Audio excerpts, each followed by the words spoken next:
I'm Michael Bain and welcome to Triggered, coming to you from Dragon House Studios at the secret hidden bunker in the Rocky Mountains and brought to you by Midway USA. Just about everything for shooting, hunting, and the outdoors. Today, I want to do something a little different. Today is Old Warhorse Day. And no, I'm not talking about me and Larry Potterfield. Instead, I want to show you some old guns and tell you a few stories. Remember, I'm the guy that founded Gun Stories, so I like those stories. This guy especially is a Smith & Wesson Second Model Hand Ejector in .455 Webley. And it's one of the few that survived the Great War and came to America without being converted. What happened was Smith & Wesson started making hand ejectors in like 1891 to 1892. That is, cylinders that swung out from the side, and when you push this, it ejected the cartridges. Hand ejector, you got that? Smith & Wesson started making their double-action pistols in the late 90s. World War I comes along, and Smith & Wesson has made them in 38, 32, 44 special, but the Brits wanted to use the .455 Webley cartridge. We're going to talk about it in a minute. So Britain, UK, contracted with Smith & Wesson to build them a number of hand ejectors in .455 Webley. I think it's something like 69,000. And then Canada also contracted with Smith & Wesson for a batch of these. Now this particular gun, based on the serial number, is from around 1915. And based on the proof marks on it, it appears to be one of the Canadian contract, one of the guns that was built for Canada and then sent to Canada and somehow gets repatriated back into the United States. You can see this gun's in actually really good condition. It's obviously been reblued, but I am of the opinion, and a couple of other experts I know, that this is probably a factory rebluing that took place after the gun was repatriated, maybe in the 50s, because there's a lot of really good metal preparation that went into this gun before the bluing, which is really excellent.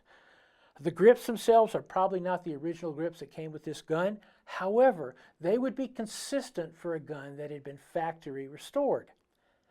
But what mostly happened to these second model hand ejectors was when American guys got them, they were like, well, we don't want to shoot any of these little stubby cartridges. And not only that, we can't even get any.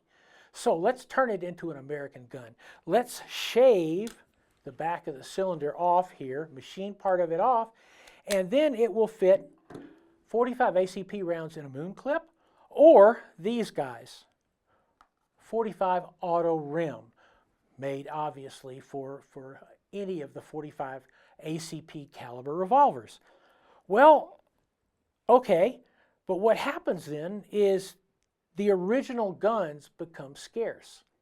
And that's a shame because finally now, remember I said we were in the golden age of handguns, hoping we can survive that, but you can get .455 rounds. Fiocchi, these are modern Fiocchi rounds. 455 Webley, 262 grain bullet at something like 650 feet per second, which is actually exactly correct for the original .455 made for the top break Webleys. I was happy to find this because I really wanted to shoot some of the .455s. Plus, you can buy reloading components for .455 Webley. Starline brass, best brass in the entire world, makes the .455 Webley. There's a number of bullets for it. And when we come back, I want to talk a little bit more about the .455 Webley because it's genuinely weird. And then we're going to take a look at another warhorse.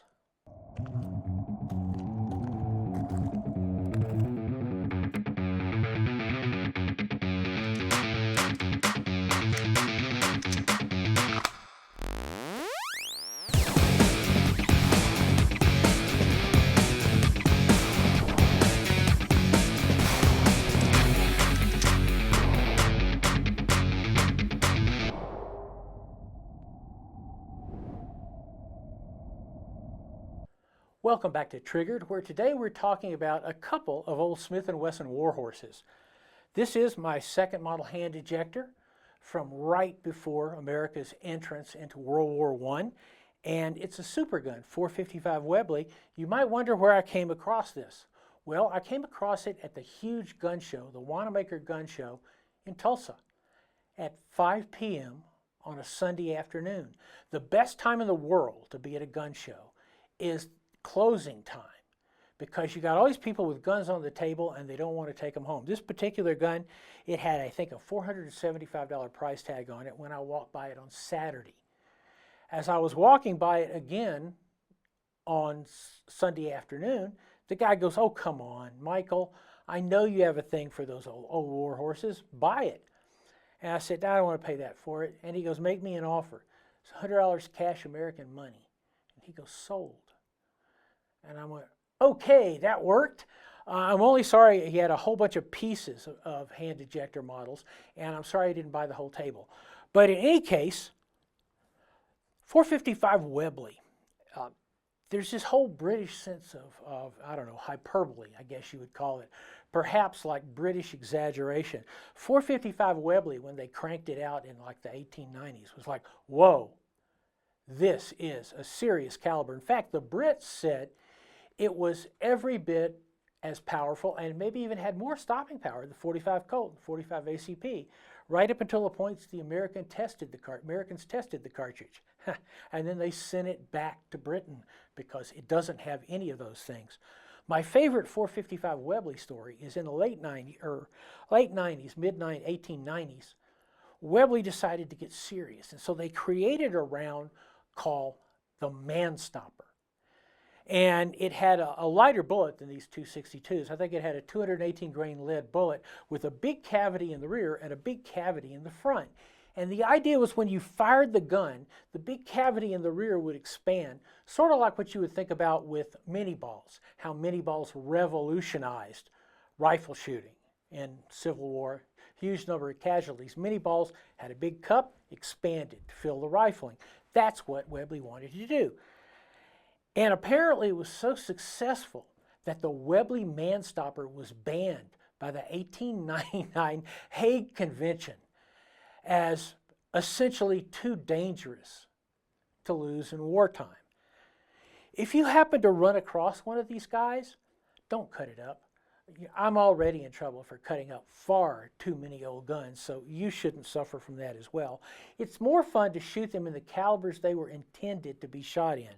And honestly, I particularly wouldn't want to stand in front of a 455 Webley when it went off, because over the years, over the wars, a lot of people did, a lot of people died. Let's take a look at another war horse, and this is just a little bit different. But actually you can see the generations pass and Smith & Wesson in-frame, that is their large frame revolvers, look the same. They're very, very much kin. You can certainly see the relationship on these two guns. This second old war horse is a custom gun. And when we started out, it was a Highway Patrolman. That is a Smith & Wesson Model 28. And that was made, I think, beginning in the 50s. Remember, back in the mid-50s, essentially, the police used revolvers.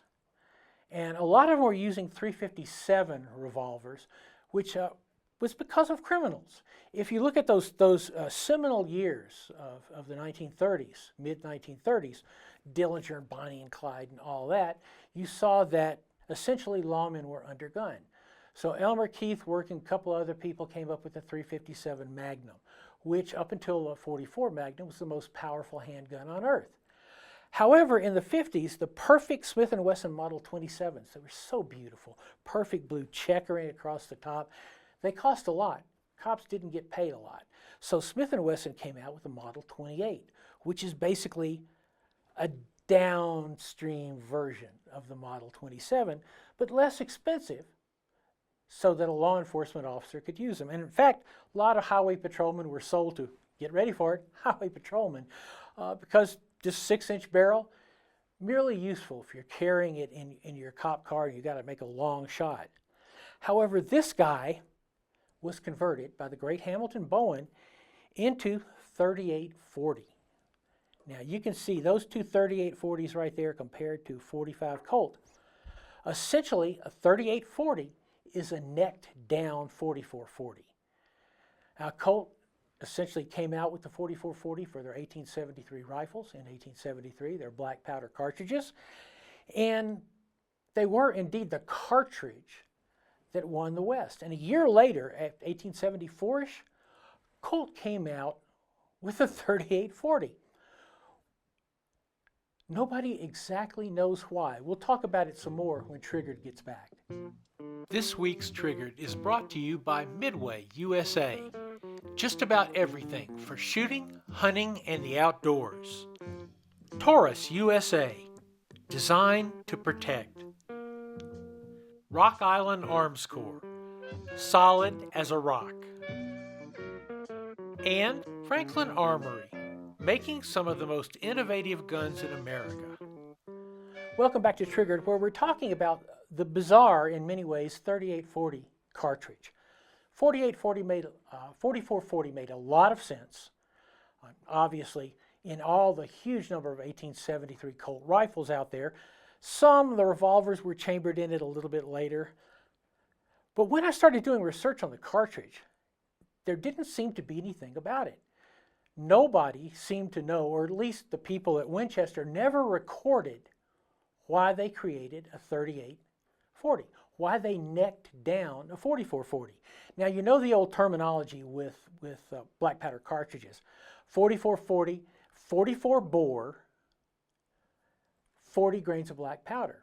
So you go 3840, 38 bore, 40 grains of black powder. Wrong. It's a 40 caliber bullet. .401. When I tried to find out why they did that, once again, no one knew. No one had any idea why this was done. There's no records at Winchester, there's no records at Colt of why they created this cartridge. But obviously the cartridge has gone on, and actually, in some ways, I like it a lot better than the 4440. And John Taffin, great master of old cowboy guns, once talked to an old Texas Ranger, and they were talking about cartridges. And the Texas Ranger mentioned 4440s, they mentioned 45 Colts, but the Ranger said if you really want to put them on the ground, you shot them with a 3840. I started working with 3840s, gosh, back in the 70s, because I was able to purchase a Colt New Service, which is their large frame gun, essentially the equivalent of the Smith & Wesson N-frame, in 3840 because it was $75 and it was all I could afford. When I started reloading 3840, I said, wow, you know, there's plenty of bullets because 40 Smith & Wesson 10 millimeter, both 401 in that range. So there was a really good choice of both lead and jacketed bullets for the 3840. I began loading it up. I know several other people who loaded it up, and what they found is 3840 is a far better cartridge than it's ever been given credit for. It's an extremely good little cartridge, which is why it survived. What almost killed it, though, is you see it's a bottlenecked case. The 45 Colt, straight wall. Both the 4440 and the 3840 are bottleneck cases. In doing the research, I asked, why are they bottlenecked? Well, nobody wrote that down either. There are a couple of theories. One, that with black powder, they built up the obviously residue in the cylinder, and with this bottleneck cartridge made it a little bit easier to extract. Others thought it had to do with pressure. Who knows? But those original cartridges, those original bottleneck cartridges, were brittle. When I finally ordered my first 50 3840 cartridges, and I shot them and I was going to reload them, I was really excited about it. And as I tried to reload them, essentially the necks on 25 of them cracked, and you had to throw them away. You don't have that problem with modern Starline brass. It's fine. So when I was talking to Hamilton Bowen said, can you lay your hands on a Highway Patrolman? Now, you used to be able to lay your hands on a Highway Patrolman. That sounds weird, doesn't it? You used to be able to lay your hands on a Model 28 pretty cheaply because collectors wanted the better finished Model 27. Well, I walked into a local gun store. This gun was sitting in a box. It was NRA excellent. You would swear it was as new. It had 275 bucks on it. I walked into the same gun store, I don't know, 3 months later, still sitting in the box. So I'll give you 200. And he goes, oh, Michael, take it. Nobody else wants the darn thing. Took it to Hamilton. We rebored the 357 barrel to 40 caliber, and then he cut a cylinder for it. And obviously a trigger job, obviously spruced up, obviously really nice sights. But what we have here is essentially a modern day high-end replica of second model hand ejector, because oddly enough, somewhere in the distant past, Smith & Wesson made their hand ejectors, their in-frame hand ejectors, in 3840 and 4440. And I've never actually seen one, never had one in my hand, but every history of Smith & Wesson I read clearly says they made them. Well, maybe they did, but this is very much a replica of that. It shoots extremely well. I would like to tell you the loads that I loaded for 3840, but that would be irresponsible. I was younger than and dumber. I hadn't yet blown up my first gun. You have to blow up one before you really understand how to be conservative. But anyhow, these are my old war horses, and in so many ways I like them better than modern guns. They each have their own histories. You wish this guy who went to Canada for World War I could tell you that story, how it came back to the United States, why it ended up being refinished. I hope that, I don't know, 20, 30, 40, 50 years ago, somebody will have this Highway Patrolman and say, I wonder how that guy converted to 3840. I'm Michael Bain. This is Triggered. We are brought to you by Midway USA, just about everything for shooting, hunting, and the outdoors. And of course, you can find us on michaelbain.tv. You can find us on YouTube. If you go to YouTube, hit that subscribe. And maybe we'll scrounge around and find a new gun to show you next week.